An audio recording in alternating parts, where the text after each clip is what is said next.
to work up to that level, because you know I really had been at that level yet, and I done did that a couple times, but I had already had years in the game. You know, I knew I was good. Hold off on them certifications and them degrees. It's just not necessary. It's not going to make you look any better.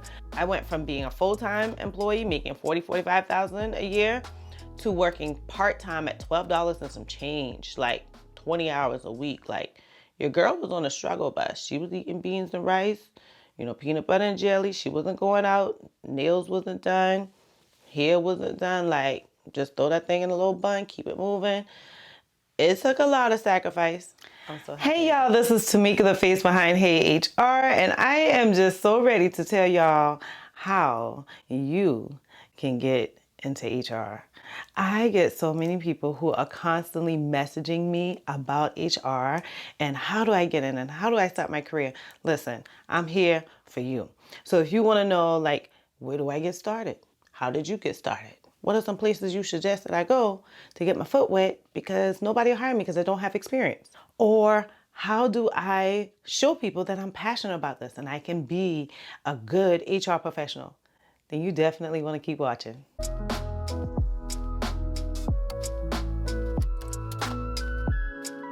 So first things first, and I've said this 1,000 times, I'm gonna say this 1,001 times, and I'm probably gonna say it 1,050,000 times, right? Y'all, it's so important, particularly when you have no HR experience, to just grow your network. Networking can get your foot into the door. If you don't know my story, then I definitely want to share it with you now and give you a powerful example of how I started my master's degree, picked up my HR management degree, and was so confused how to start my career.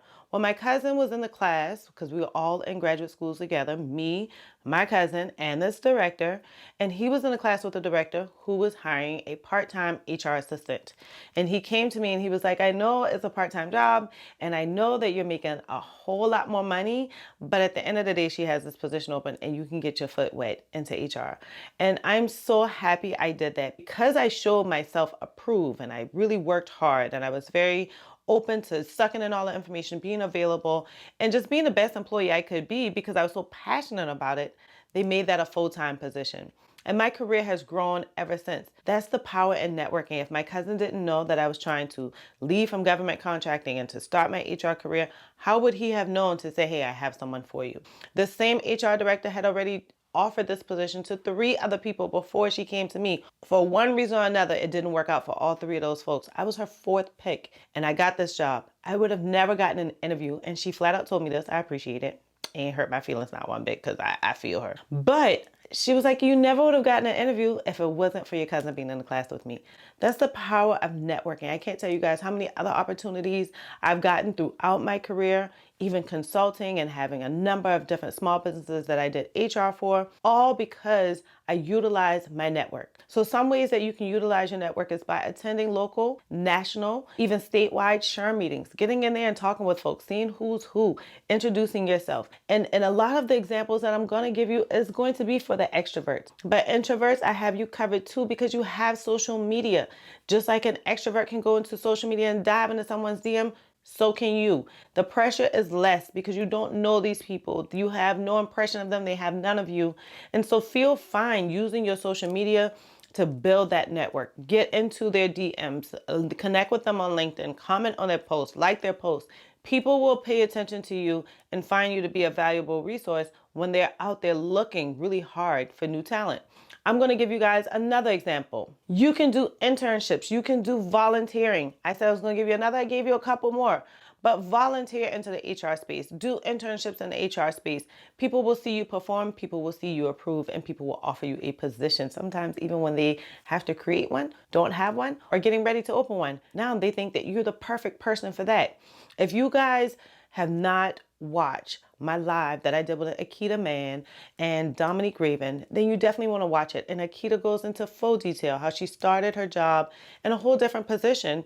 And when they started in recruiting, she dived right into it. So I'm going to put that video here. I'll definitely have it at the end of this video and I'll have it in the description box. The power of networking is huge. So I want to put not only a video that I did about networking, but also that one so you can build your network, grow it, get to know people, get your name out there, get your name in rooms where you aren't. Now, when you connect with these people in all of these places, you want to share your passion for HR. Tell them why you want to work in HR, what attracts you to it. What are some of the sacrifices you've taken to kind of launch this career path? When people see your passion, then they really are interested in you. Now, once you get into it and they get you in this job, then what you want to do is suck in all the knowledge that you can. Please, this isn't the time to say, well, that's not on my job description. You got to work up to that level because, I really have been at that level yet.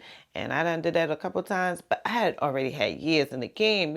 I knew I was good. But for you starting out, just like me starting out, go in there and if they need you to stay a little extra, make it okay. If they need you to do something that's super redundant, like one of the things I did not like doing, but I found a like for it, is copying files for attorneys when they wanted someone's entire file.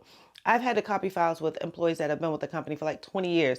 There's not only just copying it, it's taking all those paper clips off, taking all those staples off, then redacting all this information after you copy it, then copying it again, then preparing it for where you're going to. Sometimes it can be annoying. But at the end of the day, show that, hey, I'm here, I'm ready to learn. When someone's asking a question about benefits, I wouldn't just give them the 1-800 number. I would call my benefit contact myself and work through the problem until we got to a resolution. And instead of taking that employee to speak with them about that issue, I would bring them a resolution. That's showing your passion. When people see that you're working in that way, employees are going to start talking about it, your manager's going to notice it, and you create opportunities for yourself. So please don't get into these positions after doing this heavy networking And then think, well, I'm good, I'm solid, I got the position. No, you still got to work. You still got to work.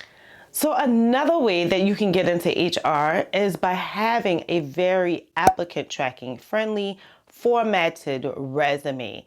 You guys hear me talk about this literally all the time. If you're new here, then you're going to hear me talk about it all the time. Because when someone's telling me, Tamika, I really want to work in HR, but I can't seem to get interviews, it's because of your resume. If you're getting tons of interviews and you can't seem to land the job, then it's because of your interviewing style, something that's going on in that interview. Most times it's your confidence. And so I want you to know that your resume is going to get you in there. You need to make sure that resume looks completely like an HR professional. I've talked about that so many times on my free resume reviews that I do every other month. And so if you're like, Tamika, can you look at my resume and help me out and get my foot wet in it? Then listen, get onto my email list. The link to my email list is below, and I'll send you an email and let you know when I'm going to do resume reviews and tell you when to send yours in so that I can sit there and give you one-on-one critique information for your resume. If you have this resume, you're applying to HR jobs like crazy and no one's biting on it, then you're going to have to look at a strategy for that resume. Now, another way to get into HR is by starting by working as a recruiter for a staffing agency. So you'll be an external partner for a number of companies. Most times staffing agencies are recruiting heavily for a number of companies. But that's a good way to get started. First of all, it's going to seem a bit like sales because it's not as HR focused, but it will expose you to a lot of information that you wouldn't see if you didn't start there. And so it's a good smooth transition into a full-time HR position. Quite a few people start their career that way and then dive into HR. And it kind of gives you an open eye. Is this something you really want to do? Is this something you're really interested in? Is this getting on your nerves?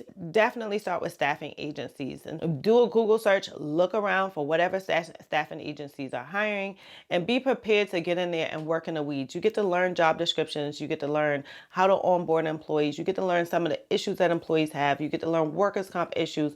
You learn a lot of the basics while working in a staffing agency. Now, another way to get into HR is by taking an entry-level position. I have so many clients who are like, but I'm making this amount of money and I've been working for this period of time and this is just where I am. I can't start all over. If you really, really want to do it, sometimes you got to take a plunge. Sometimes you have to, adjust your lifestyle so you can get back to that, if not higher. Because at the end of the day, you're not only going to make more money, but you're going to work in something that you enjoy, something that you like, and something that you don't feel like you're working when you go to work. And so if you really have a passion for it, you really want to do it, look at some sacrifices you just may have to take. Now, I'm not saying, live in a cardboard box or anything, but at the end of the day, my pay was cut severely when I started my HR degree. That's 10 years ago, so I have no problem saying that at that time, I was making $45,000 as a contractor doing technical writing. Or as a government contractor. So I worked for a government contracting company and I did technical writing for them. And then when I started my HR career, I went from being a full-time employee making 45,000 a year to working part-time at $12 and some change, like 20 hours a week. Like, your girl was on a struggle bus. She was eating beans and rice, peanut butter and jelly. She wasn't going out. Nails wasn't done. Hair wasn't done. Like, just throw that thing in a little bun, keep it moving. It took a lot of sacrifice. I'm so happy I did it. So be prepared. Some of your entry-level positions are going to be your HR assistant, your HR coordinator, sometimes like an HR specialist, those type of positions. Just kind of look into some of those entry-level HR positions, apply to them, get your foot wet, but make a plan. I'm going to be here a year because I'm going to get these skills and apply somewhere else, and I'm going to show on my resume these transferable skills that I have so I can continuously move up. I'm going to perform so they can create positions for me. Just make a plan, make a strategy on how you're going to get back to the lifestyle that you're comfortable while working in the passion that you've been wanting to do for so long. Now, I just know that you guys are like, Tamika, you missed some things. No. Intentionally, I did not mention that you need a certification or a degree. I mean, honestly, when you're first getting started, a certification and degree isn't required. Degrees are so new. HR degrees are so new. So most people do not have them as a minimum requirement. That's usually if you're at a higher level position. Your certification, you really are going to struggle with passing it if you don't have any experience. And for certain certifications, you can't even apply for it until you have experience. So why would you aim for a certification when you don't meet the minimum requirements? So I didn't say certification, I didn't say degree, and that was totally on purpose. Like, work on your networking, work on your resume, work on entry-level positions, work on any of those options, and then look for a company that's going to pay for that certification or degree for you. You want to see if they have an educational reimbursement or something in that nature where they'll say, hey, you come and work with us for this period of time. We'll pay for it, but you just can't leave the company for this period of time. So many companies are doing it because it's definitely a retention tool, a tool that they use to keep you employed so that they don't have to keep looking for a new you. Why would you really worry yourself with getting something that isn't a requirement and then paying for it out of pocket before you dive in and see if it's something you really want to do? Hold off on them certifications and them degrees. It's just not necessary. It's not going to make you look any better. I know a number of HR leaders that do not have a certification or a degree. And I will tell you for sure, I've had a number of HR directors who've led me without a certification or a degree. And so you'll be absolutely fine. Again, your biggest success on the certification and definitely a more comfortable space with getting that degree is after you at least started getting that experience. Then it'll start making sense to you. So do me a huge favor. If you're not on my email list and you want to know how to develop your skills, how to get more involved into the HR space, how to make yourself more HR marketable, then definitely join my email list. The link is below. It's going to be so helpful for you to just jump on, dive in there and see what are some tips that Tamika can give me and deliver it straight to my inbox. You don't have to schedule a call with me or anything. It will come directly to you. So for those of you who are new, I thank you so much for joining in. I ask that you just hit the like button and share this video with any of your friends who are trying to start the HR career too. And for those of you who are returning, I really appreciate your support. I appreciate you hanging in with me. And do me a favor and hit the share button as well. I always love when you guys put likes because this really helps my channel. If I'm not seeing progression in my channel, it makes it so difficult for me to continue going. I definitely don't want to stop. I don't see myself stopping anytime soon, but it will help YouTube see that you guys are interested and not put my videos like on a back burner. Cool? So do that huge favor for me. Until then, I just can't wait to see y'all on the next video.